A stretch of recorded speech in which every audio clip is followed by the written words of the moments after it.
Welcome back, friends. Welcome back to Questions for Corbett. I'm James Corbett of CorbettReport.com with your questions for Corbett here in July of 2026. And this week's question comes in from Corbett Report member Hanky, who left a comment on a recent New World Next Week with a question for Corbett. So let's get right to it. He asks, how certain are you that this, regarding 10/07/23, how certain are you that this was an obvious false flag? Especially focus on the female border guard disaster and the credibility of those interviewed. All right, thank you, Hanky, for the question. For those who do not know what he's referring to, 10/07/23, of course, was the events of October 7th, 2023 that precipitated the genocide in Gaza, or at least was the excuse for that genocide. And as myself and others have alleged, it certainly stinks of a false flag event, but Hanky's question in particular, how certain are you that this was an obvious false flag? Well, of course, like any careful and intellectually honest person, I get uncomfortable with the word certain when it comes to something that I do not have direct firsthand knowledge of. So I guess let's frame this question in the context of, say, how certain are anyone in my audience or myself, how certain are we that 9/11 was an obvious false flag? And again, I would say, well, certainty I'm not sure that word applies when I do not have direct firsthand experiential knowledge of the situation in question. But I'd say I'm very apt and likely to believe, for reasons that I have elaborated on at great length over a couple of decades now, that 9/11 was an obvious false flag. And I have specific reasons for believing that, specific evidence and findings and reasons that, again, I have articulated over the course of the past couple of decades.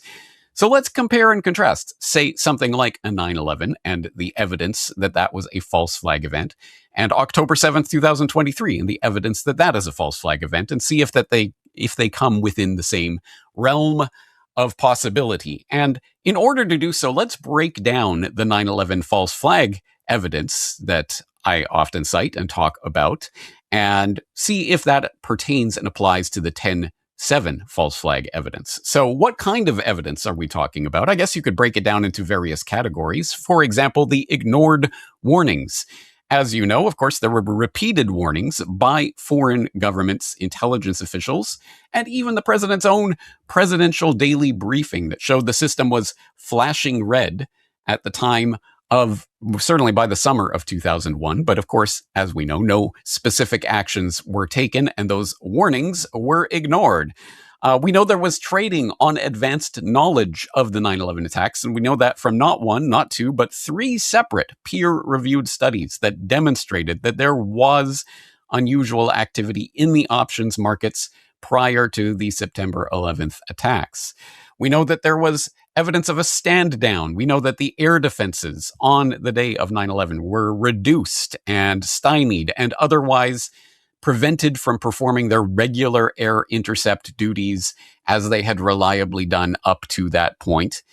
We know that there was a spectacular failure on air defenses and everything else to do with the multi-trillion-dollar American defense system that so spectacularly failed on the day of 9/11. And of course, the intelligence agencies and their failure to catch on to any of the plot before it happened, etc. And we all know that that was, of course, famously dismissed as a failure of imagination, which, again, is another demonstrable lie.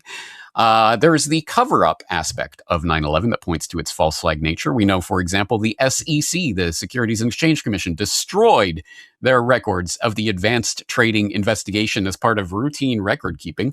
We know that NIST classified the data they used to model World Trade Center 7's collapse because that information would, quote, jeopardize public safety, end quote. And we know that the 9/11 Commission was severely underfunded, severely rushed, working from a pre-written report outline, and in the words of the commissioners themselves, set up to fail.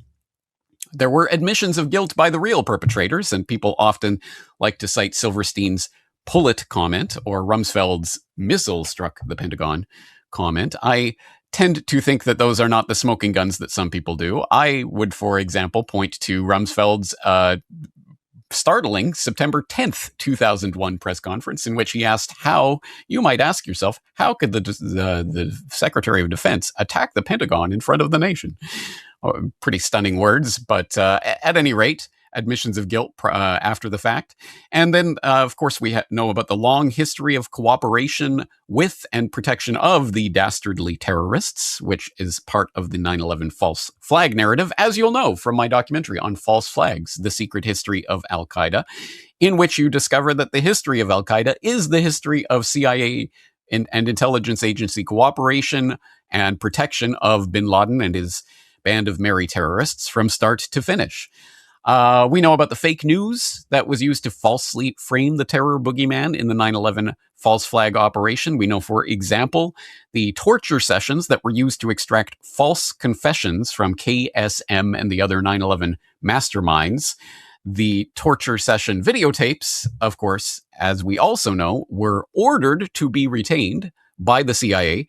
A judge ordered that, and the CIA blatantly and illegally destroyed those tapes anyway. But we do know that most of the 9/11 Commission sources from torture sessions that would be inadmissible in any actual court of law.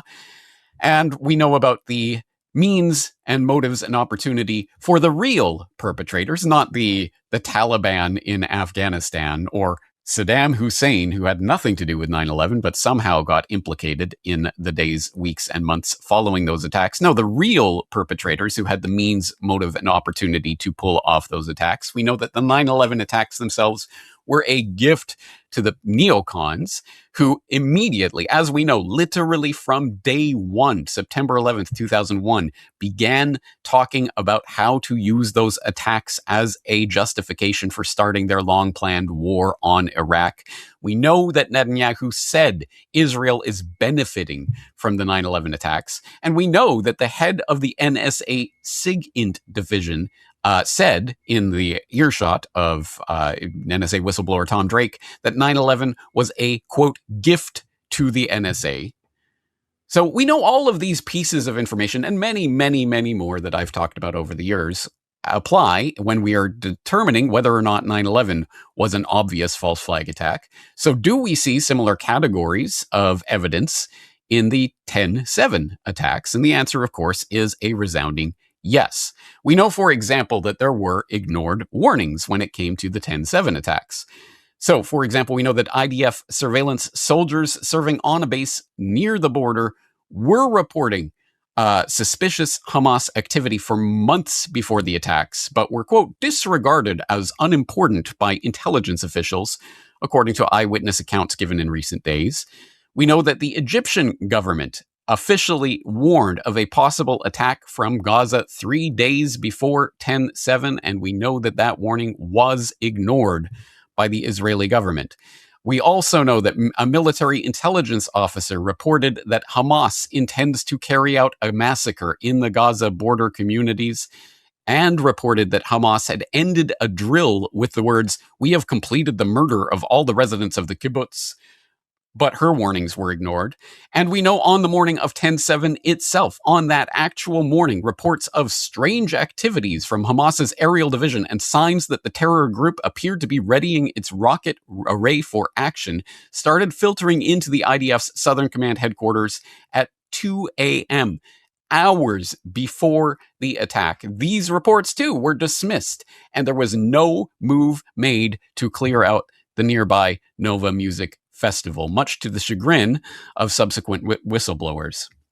All right, so there were definitely ignored warnings of the attacks. How about trading on advanced knowledge? Yes, indeed, there is evidence of that. Specifically, just like with regards to the 9/11 attacks, there is a Columbia Law School paper called Trading on Terror that was published in December of 2023 that documents a significant spike in short selling in the principal Israeli company ETF days before the October 7th Hamas attack, and which concluded traders informed about the coming attacks profited from these tragic events. Of course, just a couple of days later, it was officially confirmed that the Israeli Securities Authority claimed that they were aware of these findings and that they were investigating those trades. And that was immediately followed up by the Tel Aviv Stock Exchange coming out just 2 days later to deny the claim and calling the Columbia Law Review irresponsible for publishing the paper at all. So yes, again, informed trading prior to the attacks, there is indication of such informed trading that was, again, officially denied, and that investigation is done and covered up. Was there a stand down with regards to these attacks? Well, yes.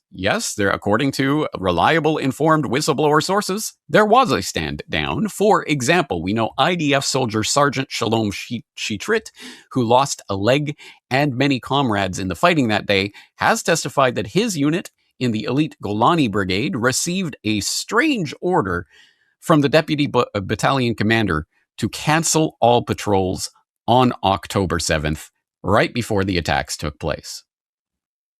So at 5:20 a.m., we were sitting by the radio so as not to wake the radio operator. And my deputy battalion commander, who was also seriously injured, and thank God he survived, suddenly gets on the radio with a strange message. All stations, I don't know why, I don't know how, something along those lines. No patrol on the fence. And this was at 5:20 in the morning. All stations are to hold their positions. The brigade issued a directive for our forces pending a situation assessment until 9 a.m. So they're given a directive to stand down. Don't go do your patrols.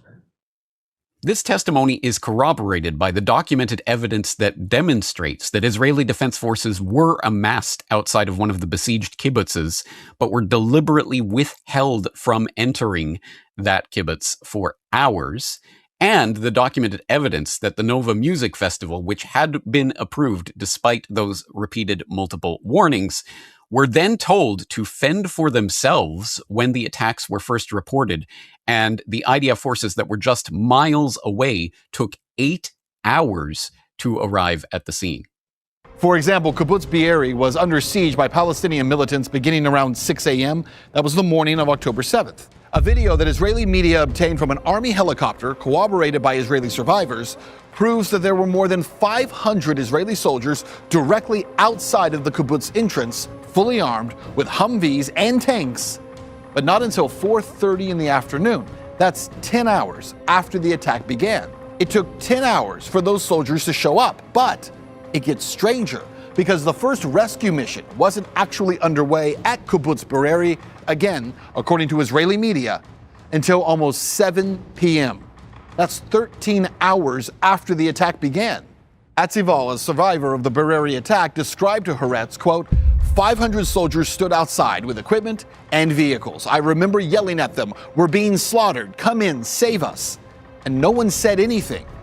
So why? So what of the spectacular failure of Israel's forces that day? Is there a similar line as that which was given in the wake of 9/11, that there was a failure of imagination that led to the overall defense failure? You bet there was. Specifically, an IDF report that was released last March concluded that the Israeli army, quote, failed in its mission to protect Israeli civilians. And according to the report, the fundamental failure was a result of failure to understand Hamas's intentions and readiness for a wide-scale surprise attack. More details on that came out later when it was revealed that Prime Minister Netanyahu, Israeli Defense Minister Gallant, and IDF Chief of Staff Halevi, quote, did not speak until nearly 4 hours into the war because of, quote, a complete breakdown of trust, which inhibited professional communication even on critical national security issues. This was followed up by subsequent reporting from Ynet News on 5 warning signs the night before the Hamas invasion that IDF officials explained away, reporting not only on the systemic intelligence failures of that day, but specifically on the deafening failure of Unit 8200, noting how the famed cyber sleuths were unable to provide geolocation data despite thousands of terrorists' phones and radios operating for hours inside Israel. And, of course, there is the spectacular failure of the world-renowned border security technology itself. The wall is steel-reinforced concrete, 20 feet high and 22 miles long. In front of it is a minor fence, and behind it is a $2 billion electrified steel fence. Every few hundred yards, there are machine gun turrets, patrolled 24/7 by soldiers, all of it backed up with an array of devices for detecting anyone approaching the fence. These devices include radar systems with cameras that cover the entire territory of the Gaza Strip, night vision cameras, of course, a system of lasers for detecting movement, super high-def cameras that can see faces close up from 6 miles away. The cameras are located atop surveillance towers. Many of these cameras are mounted in balloons, allowing the spotters to see deep into Hamas's backyard. A small army of spotters monitor these cameras intensely, 24/7. And the spotters reported that they could see training camps, which are as far from the border as you can get. Before you're out of range of these cameras, you're in the sea. The cameras send a picture of any intruder to the spotters, who then send the information to the soldiers who operate the machine gun towers by remote control with devastating effect. These machine gun turrets should have exterminated the Hamas invaders when they first approached the fence. But the soldiers manning them had been evacuated before the attack on the morning of October 7th, all except the soldiers manning this one. Accidents happen, I guess. Then what about evidence of a cover-up? Just as there was obviously a cover-up of the events of 9/11 after the fact, was there a cover-up of events on October 7th? And yes, there was, or at least there is indication that there was a cover-up of sorts. For example, it has recently been revealed that sensitive police documents about the Nova Music Festival and the security around that festival were deleted from the computer system of the Israeli police sometime in January of 2024, and it is unknown who removed them and whether those copies still exist.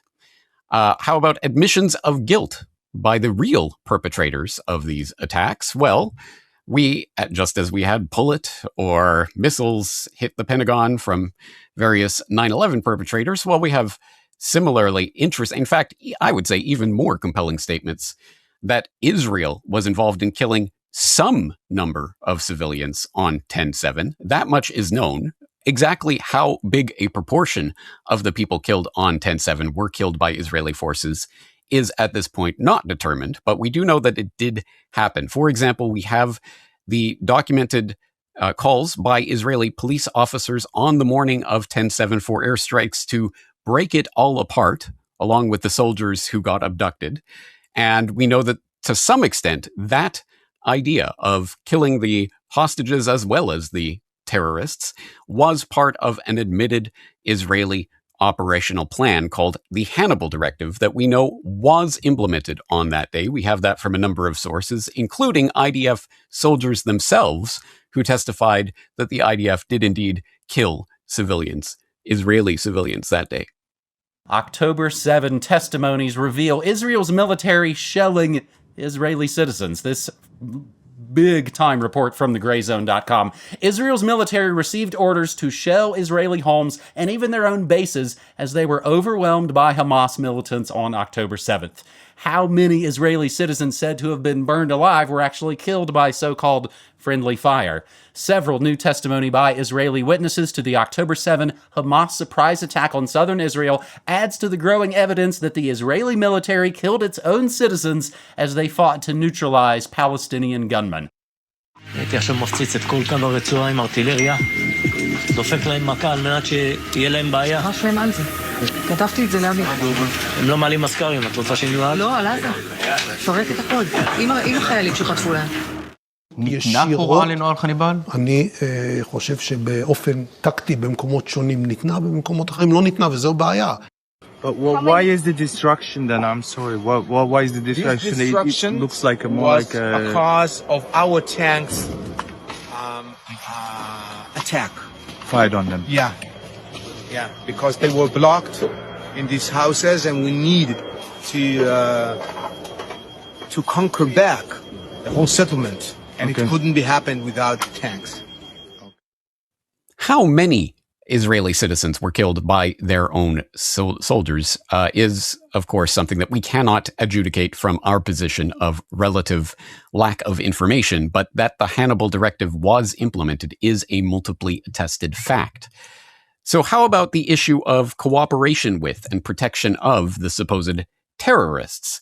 After all, as we know with the 9/11 story, the history of Al-Qaeda is, of course, the history of Al-Qaeda and the various intelligence agency functions in arming, training, funding, and even founding that terrorist organization. Do we have a similar story with regard to the dastardly terrorist perpetrators of 10/7? Well, of course we do. And you can garner that history from my editorial on the secret history of Hamas, which documents how Hamas was deliberately encouraged as a counterweight to the secular nationalists of the Palestinian Liberation Organization, including Netanyahu's admission, again, reported by Israeli media itself, that Israel transfers money to Hamas as, quote, part of our strategy to isolate the Palestinians in Gaza from the Palestinians in the West Bank.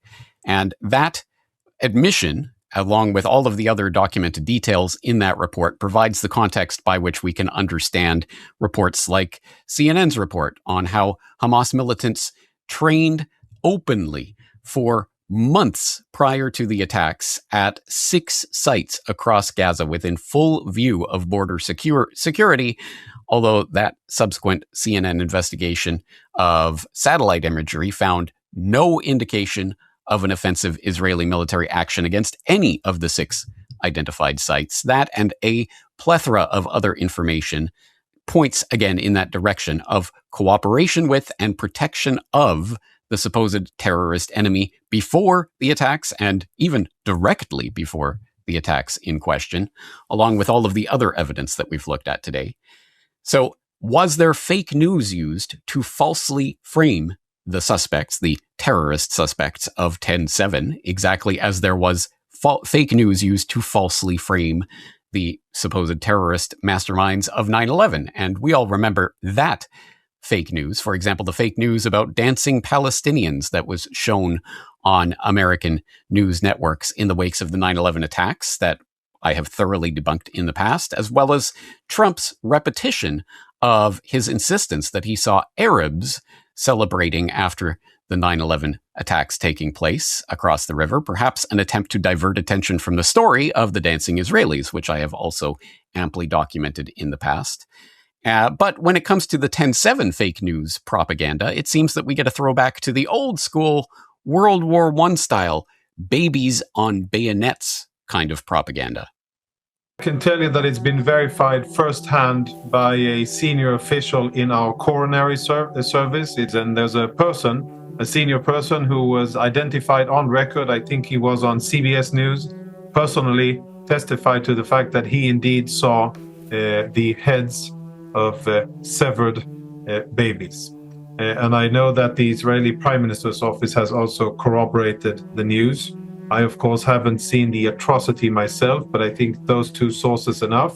But when Sky News interviewed 2 IDF spokespeople on the ground at Kfar Aza, neither of them mentions the claims, despite speaking in detail about the civilian deaths in the village. When Business Insider tried to press the IDF for proof, spokesperson Major Nir Dinar responded, saying the IDF would not investigate the condition of the bodies.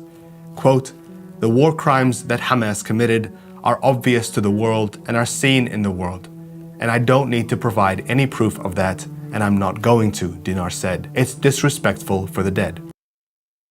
If it is true, as the old adage has it, that a lie can travel halfway around the world in the time it takes the truth to put its shoes on, well, that has never been more true than it is in the case of 10/7, where we had this interesting claim of beheaded children that got reported in a game of telephone from media source to media source to media source to prime ministerial spokesperson to media source to President Biden to media source, until that game of telephone eventually came to an end. And it came to an end, at least in part, because of a report from the Gray Zone, which unmasked the soldier, the single solitary soldier from whom this entire idea stemmed with absolutely no factual evidence. The Gray Zone was able to unmask that soldier as David Ben Zion, a fanatical settler who had previously incited riots by demanding a Palestinian town be wiped out. That is the single sole solitary source for this idea, and no information or evidence was ever found of any such atrocity ever taking place, a fact that, again, was amply confirmed by Israeli media, including Haaretz, which subsequently reported in detail that all of those reports of beheadings were false and baseless. Yet, if there was a point to such fake news, it is that the fake news sticks in the mind while the retractions get buried in the back of the paper. And obviously that was the case in this situation, just as it was on 9/11, where the image of the dancing Palestinians is no doubt emblazoned in the minds of the television viewing public of that time, although, of course, it has since been debunked. So, on the question of the real perpetrators and the means and motives and opportunities for this attack, well, like 9/11, can we find who is most likely to have been able to and willing to commit such an attack? And in the case of 9/11, of course, it is exceedingly implausible that the most sophisticated penetration of American homeland defenses in the history of the United States took place as the result of an operation directed from a cave in Afghanistan by a man on dialysis with his merry band of 19 box-cutting flight school dropouts. So too do I think it is exceedingly implausible that the 10/7 operation was committed without the complicity and or the abeyance of the Israeli security forces. And again, what are the means and motives and opportunities of the various factions in this contest? Was it strategically a win for Hamas to commit a bold and startling attack of obvious terror, which resulted in the subsequent genocide that we have seen taking place over in Gaza and the deaths of countless Palestinians and the displacement of millions more? Was that the operational win that Hamas was going for? Or, on the contrary, was this exactly the type of event that was used as the justification for what Israel wanted to do all along, which was to decimate Gaza and make it unlivable for the Palestinians? Well, again, in the lead up to 9/11, we saw the invocation of Pearl Harbor many times. Not only Rumsfeld's bizarre repeated insistence on the importance of Pearl Harbor during his confirmation hearings in January of 2001, but of course also infamously in the September 2000 document, Rebuilding America's Defenses, put out by the Project for a New American Century, which, as we know, said that absent a catalyzing and catastrophic event like a new Pearl Harbor, American public opinion would not brook the type of radical transformation of the military that the neocons were clamoring for, and of course, the subsequent invasion of Iraq and the dawn of the War of Terror. And as we know, once again, we have heard Netanyahu himself bragging that, of course, 9/11 was a good thing for Israel. So what then do we make of Netanyahu's insistence that just as 9/11 was America's second Pearl Harbor, well, 10/7 is Israel's 9/11. Like December 7th, 1941, and September 11th, 2001, October 7th is a day that will forever live in infamy. 3,000 Hamas terrorists stormed into Israel. They butchered 1,200 people from 41 countries, including 39 Americans. Proportionately, compared to our population size, that's like 20 9/11s in one day. Now, to the extent that Netanyahu and his fellow Likudniks hoped that the 10/7 false flag would give them carte blanche to do what they will in Gaza without erupting in worldwide protest against Israel, because you saw what those terrorists did to us, therefore we can do exactly what U.S. did after 9/11. Well, that obviously seems to have been a massive miscalculation, and the 10/7 false flag has backfired rather spectacularly. And now people are more willing than ever to listen to a podcast like this one, whereas in the past, I think this information would only have reached the choir of those who understand about, for example, the false flag events of 9/11 or similar false flag attacks in the past. Now, I think the public is ready to hear that Israel may have been involved in some version of either LIHOP or MIHOP, let it happen on purpose or make it happen on purpose when it comes to the 10/7 attacks. And I've just laid out a plethora of evidence along those lines. There is even more that could be gone into in an even more exhaustive study, but I trust that will do for now, at least to answer the gist of the question. Once again, am I certain that 10/7 was an obvious false flag? No more than I am certain about any event or assertion of which I have no direct firsthand experiential knowledge.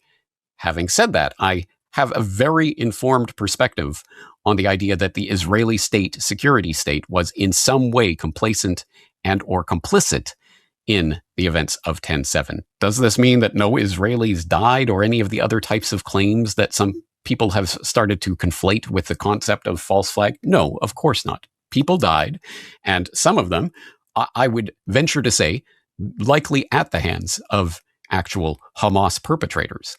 But who is Hamas? And who let this happen in the first place? And in what way? And who killed the majority of people on 10/7? These are the questions that I think this evidence goes some way towards answering. But as always, the evidence will be there in the show notes for you to peruse and to come to your own conclusions. So thank you, Hanky, for putting this question on the table. I am James Corbett of CorbettReport.com. This has been Questions for Corbett, and I'm looking forward to talking to you again in the near future. We all know the story of Osama bin Laden and Al-Qaeda. Bin Laden was responsible for today's attack. So often was that story repeated in the wake of 9/11 that the hypnotized public forgot that it was, at base, just that. A story. If they didn't have an Osama bin Laden out there, they'd invent one. In False Flags, The Secret History of Al-Qaeda, you will learn the truth behind that story and uncover the lies that led to the War of Terror. Our war on terror begins with Al-Qaeda, but it does not end there. Watch the documentary for free at CorbettReport.com/Al-Qaeda, or support the filmmaker and purchase the documentary on DVD at NewWorldNextWeek.com.